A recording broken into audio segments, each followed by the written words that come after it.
Hello ছোট্ট বন্ধুরা, কিশোলাই চ্যানেলে তোমাদের সবাইকে স্বাগতম। চলো আজকে আমরা স্বরবর্ণ শিখি। অয়ে অজগর, আয়ে আম, হর্ষইতে ইক্ষু,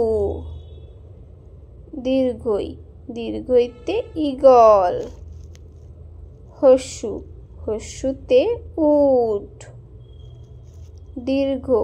দীর্ঘৌতে উর্মি, রিতে ঋষি,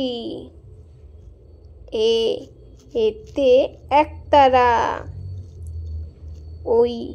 ওইতে ঐক্য, ওতে ওল, ঔতে ঔষধ। ভিডিওটি দেখার জন্য সবাইকে ধন্যবাদ। Please subscribe my channel.